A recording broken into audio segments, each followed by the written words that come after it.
tipo de manobra, e você, como uma pessoa que é estudada, que observa e sabe de metodologia, vê esse tipo de coisa, não te causa um certo constrangimento e uma impressão de que esses critérios estão sendo usados para endossar um pensamento para um público leigo e, tipo, trazer uma confirmação a qual aquilo não tem dentro de uma análise séria? É verdade. A hipótese, ela tem que ser legítima, tem que ser válida. Eu não posso supor que exista um dinossauro escondido dentro de uma igreja e ter isso como hipótese. A pergunta também ela tem que ser válida. Não basta fazer uma pergunta. Existem critérios para que se faça uma pergunta de pesquisa. Olha, existem critérios, inclusive, para uma pergunta de pesquisa. E uma hipótese da mesma forma. Então, parece que essa hipótese do Jesus ser um rebelde, estreada aí, o bem citado o professor Alessandro, pelo Rei Maurus, essa hipótese ela permanece sedimentada, ela permanece, parece que ela não evolui. Não se chega a nenhuma conclusão, evidentemente, porque é uma hipótese impossível, mal formulada, e que os critérios apresentados para testar a hipótese, esses critérios, eles mais importantes, tão importante como o professor Alessandro aí propôs, de estudar a hipótese, é estudar o critério, como você propõe aí, Antônio. Porque o critério ele pode ser um pseudo-critério para avaliar uma hipótese. Então, o critério... perceba que o Jesus rebelde, o Jesus anti-imperialista, é um conceito, é um referencial teórico do alemão Rei Maurus, que permanece, como eu iniciei aqui a minha fala, desde 1770.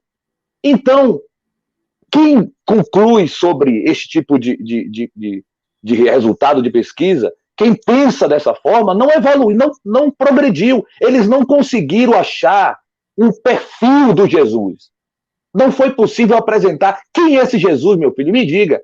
Então a gente vai ver perfis diferentes a depender da era, do grupo de acadêmicos que esteja estudando esse Jesus. Então é um Jesus invisível.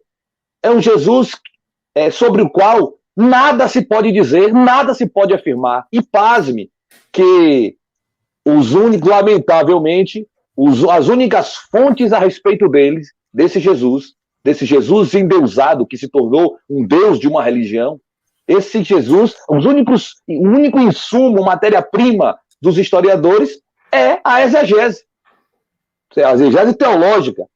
Porque a gente sabe que existe exegese para quaisquer tipo de texto, mas essa exegese normativa que nós conhecemos no campo da teologia, ela vem sendo utilizada para tentar se chegar nesta figura, nesta sombra do Jesus histérico, aliás, do Jesus histórico.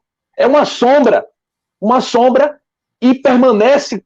Por que? Eu me pergunto a todo momento. É fácil, é só admitir que é plausível pensar assim, que é uma hipótese para a qual se está buscando uma confirmação. É só fazer isso. Mas eles próprios sabem, como está aí no vídeo que já está para ser estreado aí às 9 horas, no Multiversal Flaviana, eles próprios sabem que, efetivamente, esse Jesus histórico, ele não está confirmado. Por que Jesus histórico, como você fez a pergunta, Antônio, por que o Jesus histórico morreu na cruz? Por quê? Porque o escritor que está inventando a narrativa, ele quer, olha o princípio, o conceito da subsunção. O conceito da subsunção, que é adequar algo menor a algo maior. Existe uma demanda prévia para a edição neotestamentária, que são as literaturas judaicas. Afinal de contas, o Jesus precisava se subsumir a estas literaturas. E lá no Salmo 22, como você sempre muito bem lembra, estão itens, elementos que vão ser abundantemente utilizados na edição do julgamento e morte de Jesus. Então, ele ser transpassado é uma demanda do narrador. Então, ele não está tendo que colocar aquilo porque aconteceu. Não! Há de se observar que existe uma demanda literária para que o escritor redija aquela literatura. Ele precisa adequar Jesus ao que tinha no Antigo Testamento, para ter legitimidade. Afinal, a proposta é que Jesus fosse um judeu. Então, tudo que você vir de interessante, de bom, de bonito, de apoiado, de hagios, de santo no Antigo Testamento, vai ser, para os teólogos e os historiadores, um tipo de Jesus.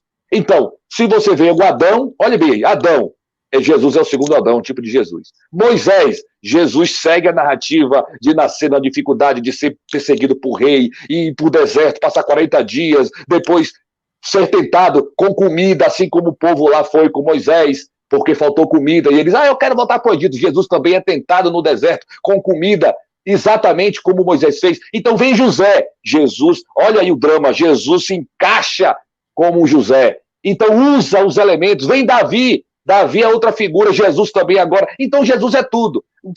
Outra, Melquisedeque, por exemplo, o cara que não tem princípio nem dia, nem fim de existência, ele recebeu apoio, recebeu a atenção de Deus, dos judeus, é Jesus, é um tipo de Jesus, tudo é um tipo de Cristo, e daí nós temos a disciplina cristologia, cristocentrismo, ou seja, Jesus é a chave hermenêutica para se entender toda a Bíblia. Ele, portanto, se subsume, se adequa, é como um parafuso que se encaixa exatamente no local onde ele está sendo colocado. Então, Jesus é isso. Então, o escritor tem uma demanda, e a partir do momento que ele tem esta demanda, e que nós identificamos que a demanda literária é pré-existente, que a sua narrativa é pré-existente, e que existe uma razão política para ter se inventado Jesus Cristo, nós já achamos a causa.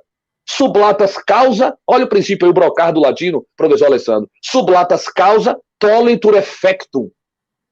Eu eliminando as causas, eu descobrindo onde estão as causas, eu elimino os efeitos, eu chego nos efeitos. Então nós sabemos por que Jesus foi editado. Sabemos a forma teológica, porque o autor ali está fazendo teologia, ele está criando doutrina. Nós sabemos a forma teológica e nós sabemos a razão política. Por que ele foi criado dessa forma? Então você olha para o César, você está vendo Jesus. Você olha para o Jesus, você está olhando para o César. Como que um autor, como que um personagem que está incorporando no seu perfil epítetos romanos, epítetos de César, como que um personagem desse, ele permaneceria em Roma, se ele, de fato, não fosse uma homenagem ao próprio César. Né? Então, esses critérios que são apresentados, de similaridade, da múltipla atestação, eles precisam ser desmistificados. Porque é bonito dizer, professor Alessandro, olha, nós validamos aqui a hipótese através destes critérios. Esse de acordo com esse autor, esse de acordo com esse autor. Então, é preciso... E se você não tiver um mínimo de conhecimento acadêmico, você fica alijado da discussão.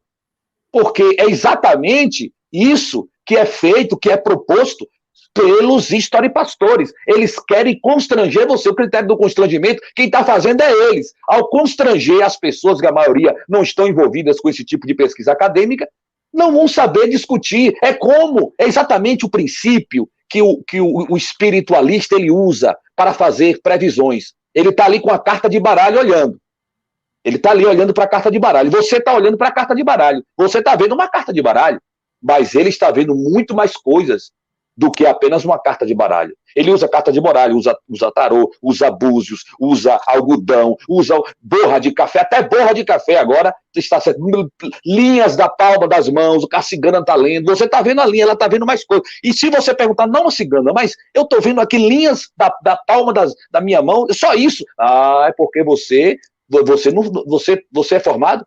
Você tem algum título? Você é acadêmico? É por isso que você não está vendo o Jesus histórico. Se você não conhece o método científico, e mesmo que você tenha todas as formações, que sejam pós-doc, que tenha passado por todo o caminho acadêmico de estudo, de pesquisa, você vai estar em dissonância com o consenso acadêmico, que é outro dogma, é a outra cortina de fumaça. Então não cessam as falácias, não cessam as falácias, porque quando falta o argumento, ô amigo Francis, ô amigo Antônio, ô amigo José Alessandro, quando falta o argumento, o que é que nós seres humanos fazemos? Partimos para a agressão. A gente para de falar, a gente fala alto, a gente humilha. O ser humano é assim, porque faltou argumento. É fácil, é fácil. Olha aí que nós temos aqui, desde o final do século XVIII, pensamentos que questionam o Jesus bíblico e procuram o Jesus histórico. Não é possível. 1770, desde esse ano, que nada se tem, que essas pesquisas não chegaram a nenhum tipo de resultado. Como é que pode uma coisa dessa? Então é uma prova de que não estamos lidando com algo que é algo concreto. É algo possível no campo das ideias. É algo possível no campo das ideias, porque quando alguém chega para você e diz que existiu um José Alessandro há 2000 anos atrás e traz para você a responsabilidade de negar isso, ele está invertendo o ônus da prova e ele está propondo algo impossível, porque eu não posso negar que existia um José há 2000 anos atrás. Não posso fazer isso, é uma tarefa impossível. Então, com essa falácia, ele está vendo, já que ele não pode negar, então o Jesus histórico existiu. Só que quem está propondo a hipótese, a ilação extraordinária é você, que está evemerizando Jesus, propondo um homem atrás desse mito. Então, se você está propondo isso, então prove, meu amigo. Pare de conversa bonita, muito blá blá blá, muito disse-me-disse, muita coisa, só você consegue ver essa aura, essa sombra chamada Jesus histórico. Mostra pra gente uma telha, um achado arqueológico, um dito de um escritor do primeiro século. Olha aí o Valérios Máximos, achado aí pelo amigo Francis Farago. O camarada escreveu 9 livros, ele nasceu antes de Jesus, morreu depois de Jesus, não é igual Flávio Josefo, não. Porque, por mim, eu não tenho problema se Flávio José falasse de Jesus, não. Mas não falou. Ele não disse. E vou dizer, você que é história e pastor, que está usando o testemunho flaviano, vergonha alheia. Se você conhecesse o grego, você não estaria dizendo essa bobagem. Vergonha alheia. Eu lamento você ter que usar um tipo de evidência tão claudicante quanto o testemunho flaviano. Perfeito. Você falou aí no início da sua fala sobre, e também no final, sobre o encalhamento, né, da pesquisa do Jesus histórico. Como que pode, né? São milhares ao redor do mundo pesquisando diuturnamente para tentar achar um fio de pista, de evidência que seja sobre Jesus histórico, e desde do século XVIII não se acha absolutamente nada sobre esse personagem. Tem aqui em mãos o livro Jesus Histórico, que vem diz aqui na sua contracapa, né? Nos últimos anos, vários estudiosos do Novo Testamento engajaram-se em estudos acadêmicos sobre o Jesus histórico e concluíram, a conclusão dos caras, e concluíram que tais estudos não podem produzir conclusões seguras e esclarecedoras sobre esse assunto, argumentando que a busca por um Jesus historicamente autêntico encalhou. Então, não somos nós que estamos dizendo, né? O próprio livro assume isso, que a conclusão é de um trabalho encalhado, não existe avanço, porque não existiu tal personagem. Antes de passar aqui para o Francis, quero agradecer a presença aqui do Jason. Eu fico pensando num teólogo entrando agora para conversar com esses 4 grandes feras. Seria suicídio na certa.